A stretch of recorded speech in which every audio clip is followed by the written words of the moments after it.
All right, hello everybody. I have had a request for a step-by-step of making, or how I make our homemade dog food. I've done this, maybe not like a step-by-step, but I have made a couple of videos on how I make our homemade dog food. I think I've done it twice. And every time I talk about it, we get some flack.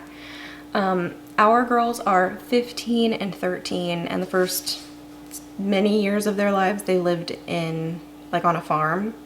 And they were basically free-range chickens, and they just got to run around. We had collars on them, but they didn't like stay in like the yard. We lived on a farm. They ran all over all of our cow pastures. They ran on all of the neighbors' cow pastures. We had like ponds that they would go swim in. It was really funny because Emma and I, when we used to ride the bus, sometimes we would see them like hear the bus, and it would kind of clue them in, like, oh no, we've got to go home. And so we would see them slinking across the highway, dripping wet, and we'd get home and they would just be like happy, sloppy, muddy puppies. And it was so cute, but really irritating. So obviously they're older, 15 and 13, and they're larger dogs. So Smokey is a Weimaraner and weighs anywhere between 60 and 70 pounds. Yogi is some kind of Australian Shepherd mix and weighs anywhere between 35 and 45 pounds. So what we've been doing has been working for them. When we lived on the farm, we used to feed them dry kibble, and we would buy it from like a Amish family that like made cow grain, and they also sold dog food, so we would just buy it from them, and they loved it.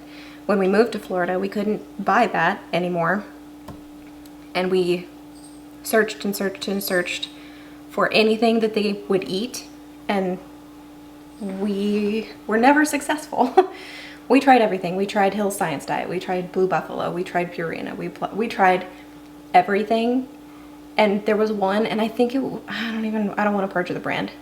There was one dog food, like a bag of dog food, because I wouldn't buy a big bag because I didn't know what they would eat, and they were like losing weight and they were so sad, and like I was just trying to get them to eat anything. But anyway, the one brand of dog food that made me like absolutely lose it was, we had put it from the bag that it came in into like a sealed container, so it was like waterproof, weatherproof container, and I opened it up one day and it was just like teeming with creepy crawlies. And that's when I was like, that's it. I'm feeding them chicken with rice. So that's kind of how this started. And it evolved from chicken and rice because I know that's something that I as a human being can eat when I've got an upset tummy. It's really simple. It's good for me. It's filling. And so I thought, if I can eat it, so can they. And I, checked with the vet, and the vet said that's actually a great place for you to start. If they're like not eating anything, let's start with that. So then I got to the point where I was like, they're eating this, but I would like to add something, so we added sweet potatoes. And I thought, this is great. Maybe we can, decrease the rice and increase the sweet potato. Maybe we can add some carrots to it. And then for a while I think we did like chicken bouillon to give it some flavor, which we don't do anymore. If the bones were really, really soft, we would kind of crumble the bone marrow into the meat, and they would get that. It's been a long time since we've had bone marrow soft enough to give them, but we always handle it with our hands, and so if it's soft enough, we give them that. For a while we were giving them frozen vegetables, so I would do like either peas or like the mixed frozen vegetables with like peas and carrots and green beans and corn. Like we would do a mix. We have since cut out the frozen vegetables completely because Smokey is gassy. And I talked to the vet, I did some Google searching, and we kind of thought, well, let's just eliminate one thing and see if it helps.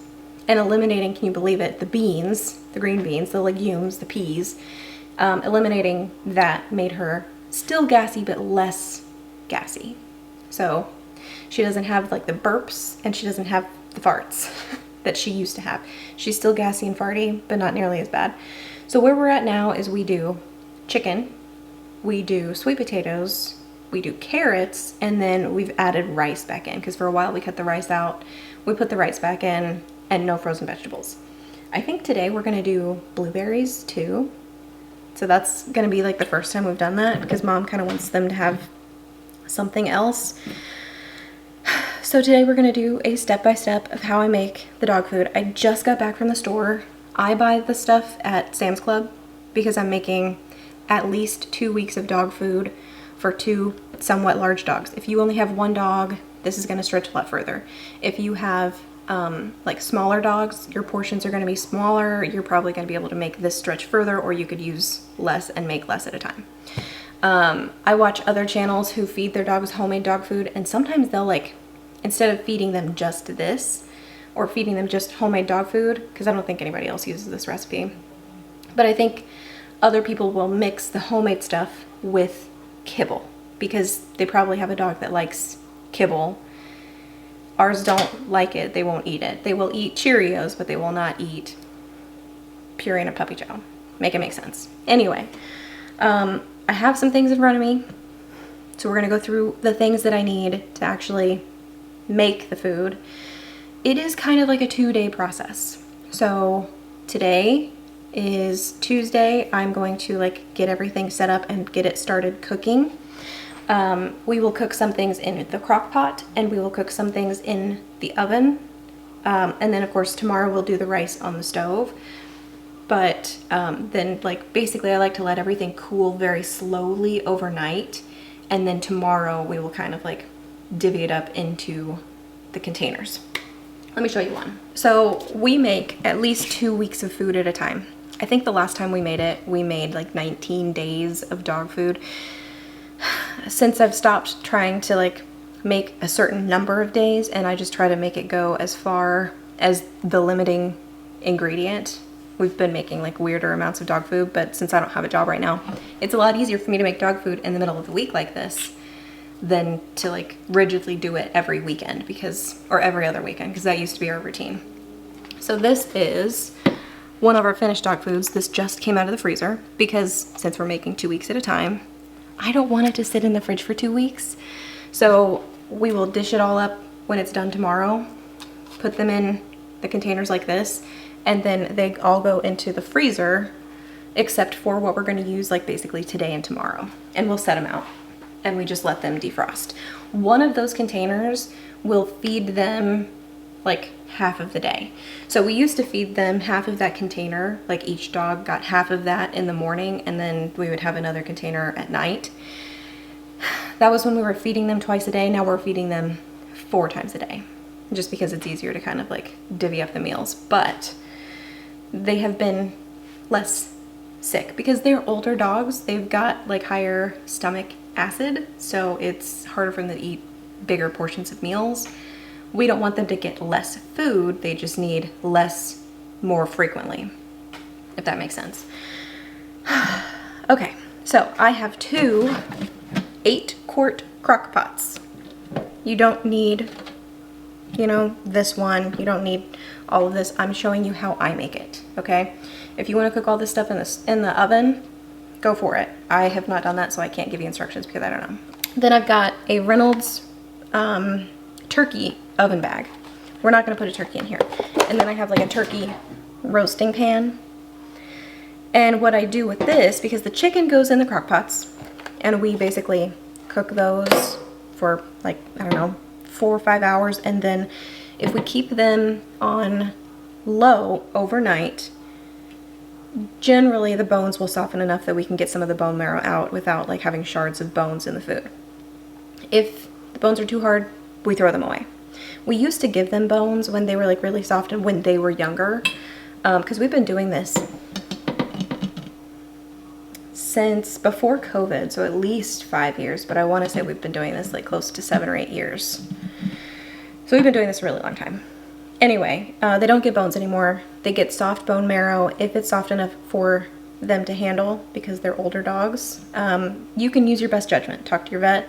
You know your dogs better than I do. We've adapted this as they've gotten older and, you know, as our lives have changed. But so the chicken goes in here, and then in the turkey bag in the roasting pan, I will put the carrots and then some of the potatoes.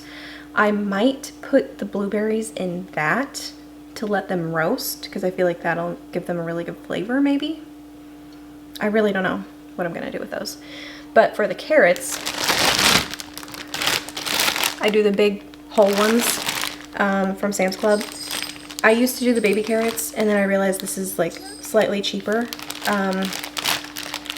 If they have the big thick like stem on the end of it, I will cut that part off, but then the rest of it I just throw in. I don't bother peeling them because it really doesn't matter. And then for the sweet potatoes, I will put these on a foiled sheet pan and then we'll just put those into the oven. So that's it. The rice I will cook in a pot tomorrow, but for today, because this is like day one, step one, we're going to get everything started cooking. So one slow step at a time. What do I want to get out of my way first? Let's do the veggies first. Let me move these crock pots out of the way and we'll do the carrots and the potatoes first.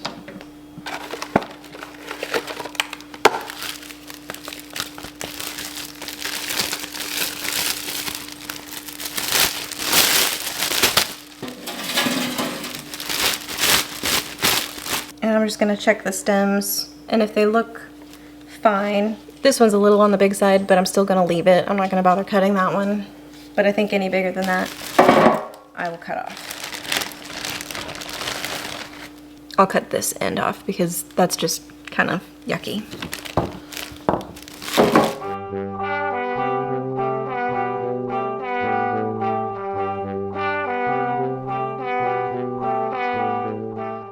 All right, so Mom is out here making her lunch and we have had a discussion about the blueberries.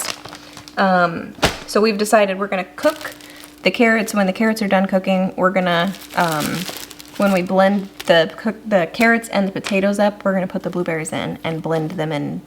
Then we're not gonna cook the blueberries. So that's our decision. Back to this, my camera died. I don't know what you saw, but all the carrots are in here now. I have the potatoes. So I'm gonna kind of set this aside. I'm gonna bring my sheet pan over and we're gonna put what potatoes fit on the sheet pan, and the potatoes that don't fit are gonna go in here with the carrots.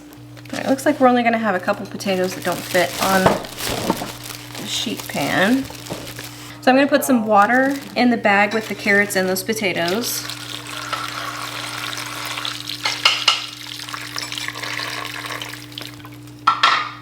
And then we're gonna seal the bag so that the water stays in there and steams those carrots and helps soften them. And I wanna squeeze as much of the air out of that bag as I can, because it will really puff up in the oven with all that steam. Potatoes and the carrots and potatoes are good to go. I'm gonna put the blueberries back in the refrigerator until tomorrow, but these are gonna go into the oven. We're gonna cook them at about 350. We've got the oven set to 375 convection. And we're gonna let these cook for what, 2-3 hours? Yeah. Just because the potatoes will actually be done before the carrots will, but the carrots are gonna take a while. They're really hard, really dense, and we want them to be soft because we're gonna put them through the immersion blender, and so we want them to be soft enough that it will kind of be like a baby food consistency. We don't want the dogs to choke on them. So we'll check on the potatoes after about an hour, but then the carrots will stay in for longer. First step for the chicken, I've got the crock pot liners. I'm gonna go ahead and spray them down with cooking spray just because I don't want anything to stick. It probably won't, but I don't want to take that chance. And I don't think I've told you how much chicken I'm doing. I have 5 packages of chicken and they are approximately 5.5 pounds a piece. So these are the chicken drumsticks. This is the new packaging at Sam's Club, by the way. I hate this, but it is what it is. And we're doing the drumsticks. You can do whatever you want. I found this to be cost effective and the dark meat is like softer, and the bone marrow in the chicken sometimes does cook to be soft enough that we can actually crumble it into their food. So I've got 5 packages like this. I'm gonna do 2.5 in each crock pot. Adjust things to the size of your dogs. Make it however much you want, but somebody asked for a step-by-step, here's the step-by-step for how I make it. And I'm not Julia Childsing, I have a trash can down here. I know it looks like I'm throwing it on the floor, but I'm not. And of course, after working with chicken, you're gonna wanna clean your hands, your counter, your house, the car.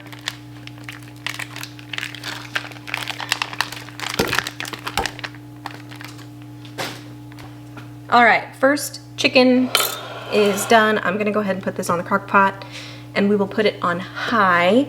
Since this was not frozen chicken and it's got kind of like the chicken juice in it, I am not adding any water because I don't want it to boil over. If I check it in like, I don't know, 30 minutes and it doesn't seem to have any water coming out of it, then I might add a little water. But for right now, I think it's probably wet enough. Use your best judgment. If you add water, do not add it to the top, okay?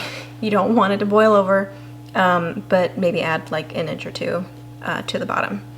But I'm gonna leave it as is. I'm just gonna go put this in the crock pot and get it covered and start cooking. Now I should probably be clear, we have used other types of chicken before. We've used like frozen chicken breasts, we've used fresh, not frozen chicken breasts. We've mixed them before. We have not done beef, just because I feel like that's kind of heavy. And one of the things that we never, ever, ever do for our dogs is we never, ever, ever give them pork. We had a chocolate lab years ago, and she was one of my childhood pets, and she got pancreatitis from eating bacon fat. So we don't give our dogs pork anymore as a rule. So those like the bacon strips, that's a never in our house. And I'm really strict about the treats that I give them. And I think it's kind of interesting how some people, you know, will be really strict about what they give their pets based on, you know, personal experience. Other people think that, oh, that's probably fine.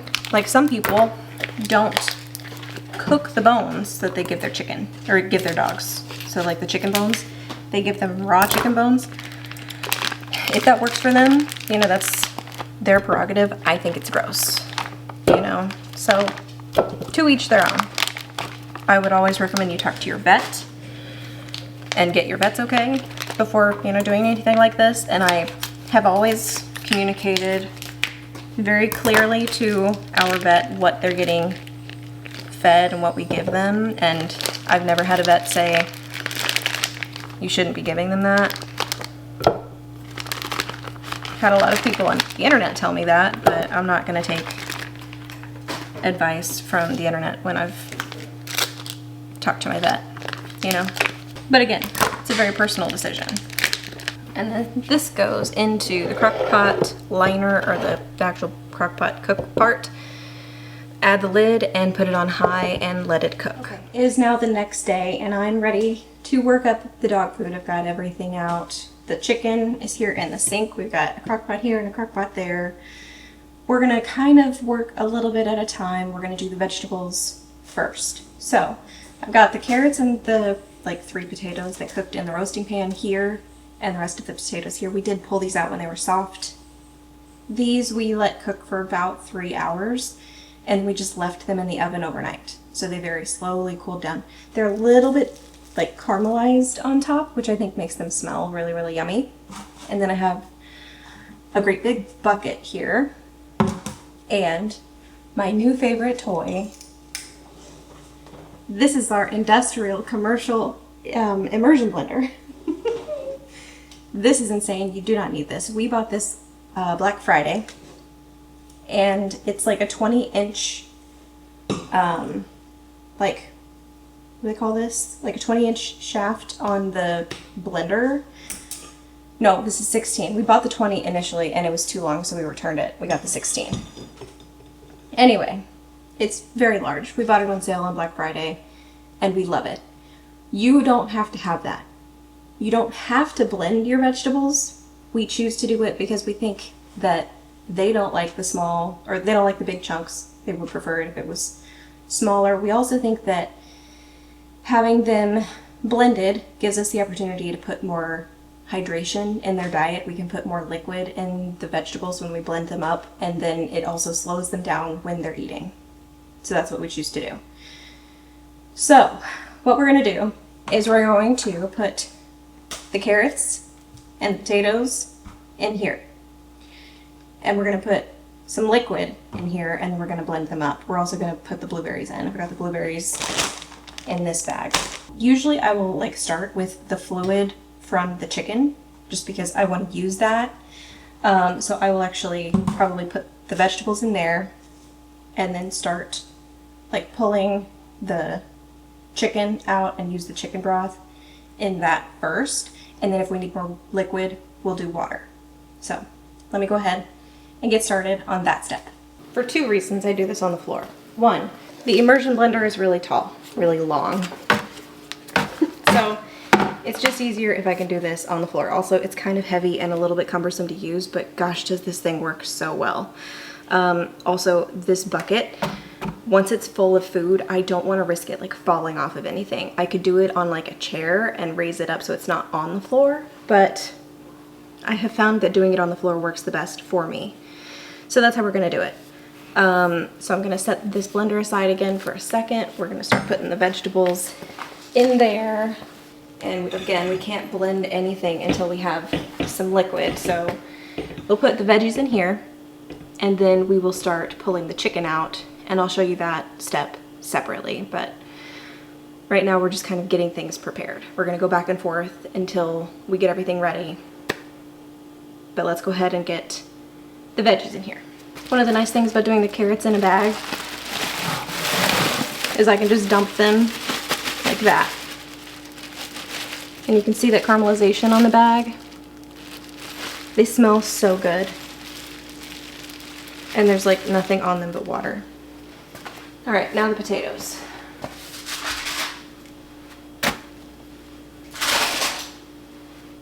Before we move on to the next step, I just realized I don't have the rice ready to go. So I'm going to go ahead and get the rice started cooking because the rest of these steps are going to take me about 20 minutes at least. So I want to go ahead and get the rice cooking so that it's done and ready to go when I am. So we'll do that real quick. Rice is cooking. I'm going to go ahead and add the blueberries now, and I'm going to do the whole bag. This is a 3-pound bag of organic blueberries. I'm also doing 8 cups of rice for all of this. I also don't think I mentioned, once we have the rice cooked, we're going to put it in with the vegetables and we'll blend it in. Mostly because I really like to have an even distribution of vegetables and rice across all of the meals. So when we're talking about limiting factors, usually we run out of chicken first because we try to make the meals a little protein forward, protein heavy, because they're older dogs. So usually we will have leftover vegetables and leftover rice. And instead of like dishing or scooping those out individually and trying to make it even across all of them, if we mix the rice in with the vegetables, it's kind of distributed evenly through that, and then we just have to scoop out the one thing. And then usually we will have leftovers of the vegetable mixture with the rice, and that we can just put in a Ziploc bag and stick it in the freezer until the next time we make dog food. Rice is cooking. That's waiting for liquid. So let me go ahead and start putting the chicken in here. And we're gonna go ahead and reuse the roasting pan that we cooked the carrots in. I'm gonna get some gloves. This is preferred, but not necessary, the glove part. You know what else I need is the trash can. So it's gonna look like I'm Julia Childsing. I am not. I've got a trash can right down here. But I've got my crock pot full of chicken. I'm gonna pull my sleeves up.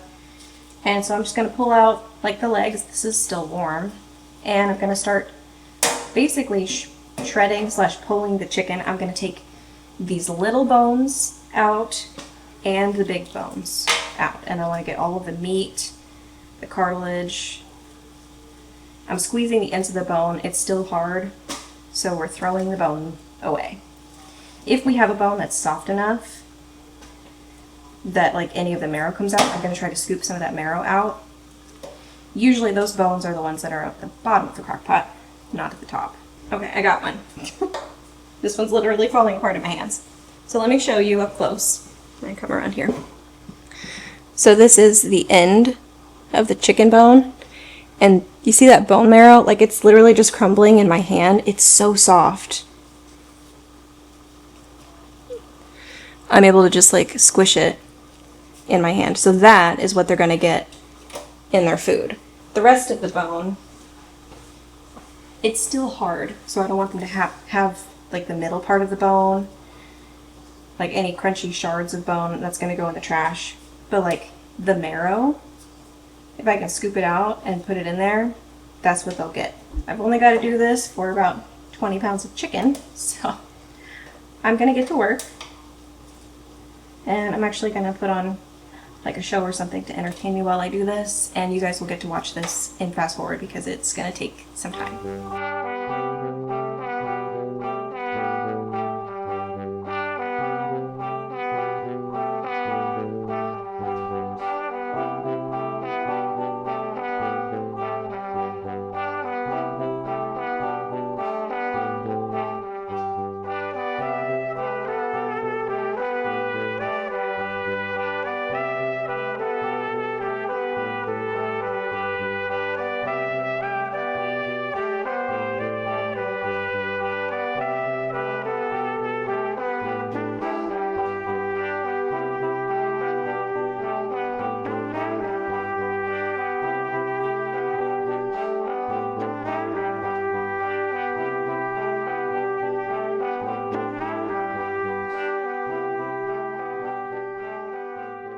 Alright, all of the chicken has been pulled off the bone.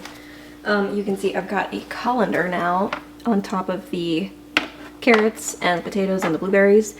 I'm gonna dump, I've already dumped one of the crock pot like chicken juice in. I'm gonna do the other one real quick. Alright, so the rest of this chicken, like these little chicken bits, are gonna go into the pan with the chicken. And then I don't even know if you can see it, but we've got some liquid in there. It might be enough to get us started.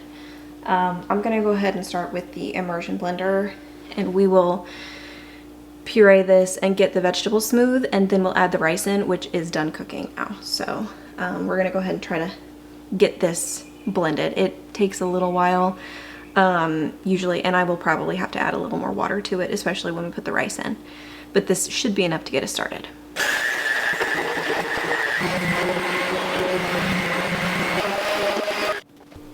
All right, I'll give you a little closer up of the blended vegetables. So it does look kind of like baby food. Let me get a spoon, I'll show you. But, I mean, it's usually not this dark because we don't usually put the blueberries in it. This is our first time doing the blueberries, but it's kind of like a baby food texture. Just because we think it slows them down and they eat all of it instead of picking the big chunks out. So into this we will add the rice, and we will blend the rice in, and I am going to add some other, like some additional like plain water to this, just because the rice is going to thicken it up, and I want it to still have this kind of consistency.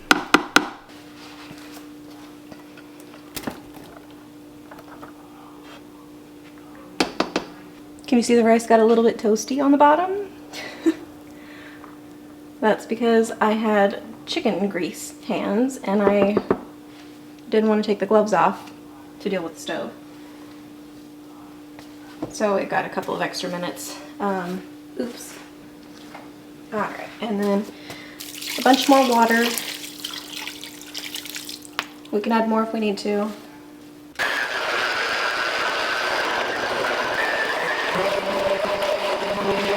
Alright, here's what we're looking like after adding the rice and about 6 cups of water. So I think we are ready to finally portion up the dog food. And this is the best part because it means we're almost done. The worst part is doing the dishes. Okay, we are ready for the dishing up portion of making the dog food. So I've got like a measuring cup here. You could use a ladle, you could use a big spoon, you could use a spatula that's like a scoop. You can use whatever you want. Actually, I'm going to use this for the vegetables with the rice mixture, which I have here. It's sitting on a chair. so it's a little bit more ergonomic. Because if it's too tall, the thing is so tall I have to reach in and that's uncomfortable. If it's too low, I have to bend over, but this I think is going to work just fine for now. So for the chicken, I've got tongs. You could use like your hands. You don't have to use gloves, but if I was going to use my hands, I would use gloves. But I've just found that I know now about how much I want in a thing, and I can, you know, feel it with the tongs. So I just start dishing it up. Now, I used to like measure this. Now I just throw it on the floor. Not really. Now I just try to put a lot of meat, and then because we're making like protein heavy meals for the dogs because they're older. Mom and I do this a different way. So with the chicken in the container, and this is how much we put, okay? It's somewhere between 4 and 8 ounces. I like to kind of put the chicken in all of the containers. I've got stacks of them here. These are our favorites. They are the, actually I'm not going to tell you what they are because they are discontinued. But they are 4 cups, I think. 3 cups. 3-cup containers. You could use meal prep containers. You don't have to put them in something like this. You could put it in a Ziploc bag. We've done that before. That's what we do when we take them to like a boarding house, is we put their food in Ziploc bags and we individually portion it. So like one of these is like half of their day for both of them. So like this, we'll put the vegetables on top and then we'll split it in half and then in half again, so each one kind of gets a quarter. Now Smokey always gets the bigger quarter, if that makes sense, than Yogi, because Smokey weighs more than Yogi does. Yogi expends more energy than Smokey does because Yogi actually moves around and Smokey kind of lays around like a big slug. Always has. But we used to feed them like this whole container. We would split it in half and that would be their breakfast. Now we split it in quarters and they get 2 breakfasts. I hope that makes sense. So, Mom likes to do this differently. From this step with the chicken, Mom would scoop the vegetables and then she would put a lid on it and then this one would be done. I don't like to do that. I like to kind of dish out the chicken and lay them all out on the counter, and then I'll dish out the vegetables, and then if I have extra vegetables, I'll make their meals a little bit bigger and like make sure everything's kind of even. If you do it that way, you can never really tell if one is shorter. It's not really important because like this is half a day in a container, right, for both of them. So like if one is big and one is small, it's eventually going to even out. It doesn't have to be, you don't have to be militant about it because like they're going to eat again in about 6 hours. And here I go, just doing that again. Let me turn my brain on and actually like do this and stop talking to you guys, and you guys can once again have the pleasure of watching me work and fast forward.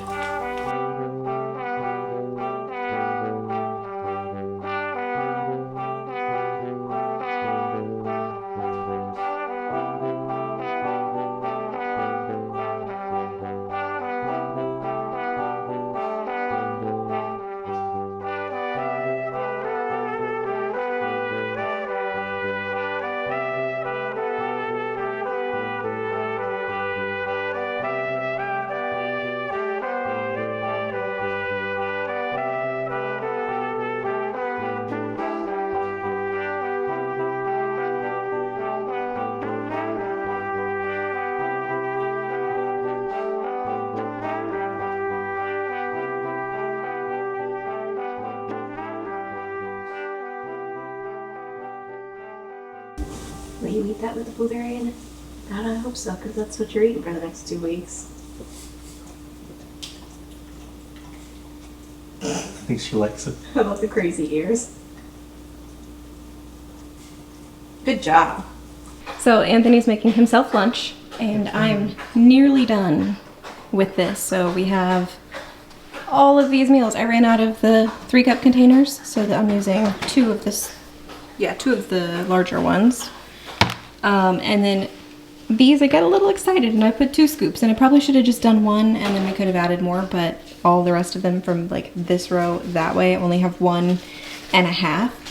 But I think it's totally fine. I'm a little worried about the lids fitting on these, but that's the stage we're at now. So everything is dished up. We did not have any extra filling. The chicken went further than I thought it would, or probably because I made more chicken this time than I usually do, just because the new packaging at Sam's Club threw me off. But anyway, time for lids and then time to clean up.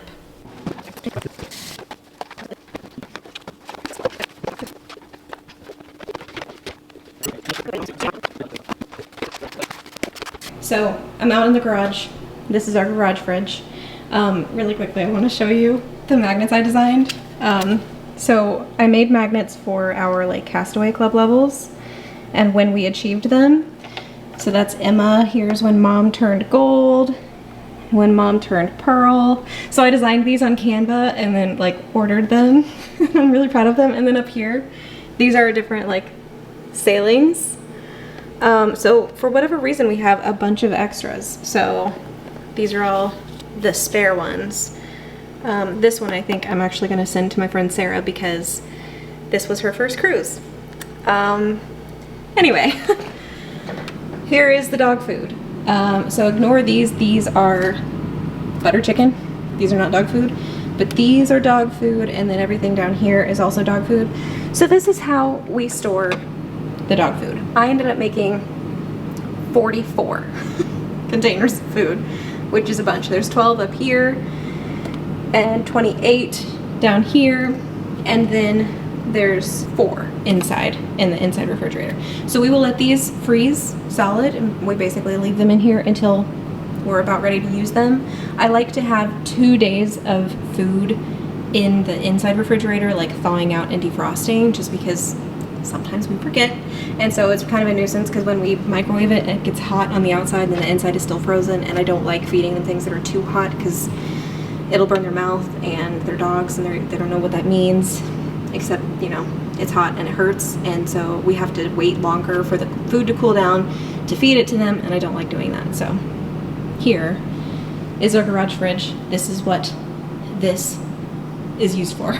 So this is how we justify having an extra refrigerator, because honestly we keep butter in the door of the freezer, and then like that's basically it.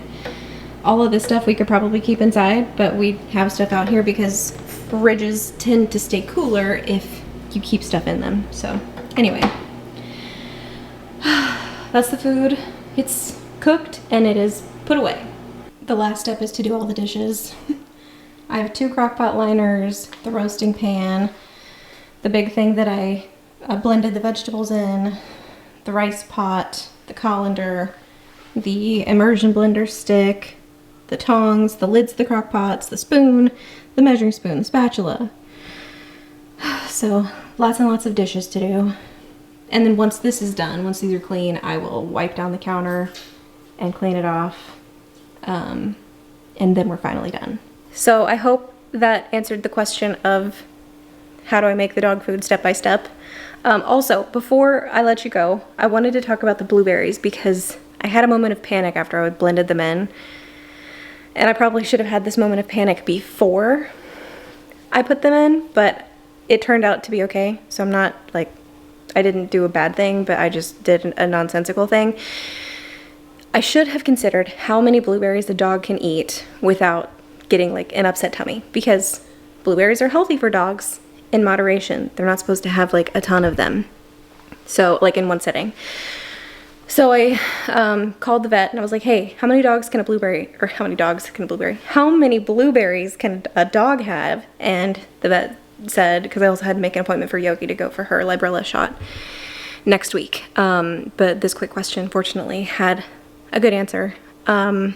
She said Yogi can probably have between 5 and 10, and Smokey can have between 10 and 15. And so I did the math. There's about 600 blueberries in 3 pounds of blueberries. So we did 3 pounds of blueberries. We made 44 meals. If we divide the 44 meals by, or 600 by 44, and divide that in half, it turns out to be okay. there's about 7. So thank goodness. Anyway, crisis averted. So if you're gonna do blueberries, just, you know, be mindful, be wary. I think I'm still gonna monitor them, and if it turns out that the blueberries are too much for them, what I will end up doing is I will make more dog food that's like just plain with no blueberries. We might do just chicken and rice, or just chicken and carrots and sweet potatoes and skip the rice. I do think the rice is good for them at their advanced age because it gives them more calories, and I fear they're just not getting enough calories. So that's why we're trying to like increase the caloric intake by adding rice back to their meals. Anyway, I'm gonna do the dishes and clean the kitchen. I did not intend for this to take all day. It has taken me all day. I have other things that I wanted to get done today, and I just don't know that they're gonna happen, but it's fine. So anyway, thank you so much for watching. If you've got any questions, leave them in a comment. And I think that's it. You guys will see me in another one really soon. Bye.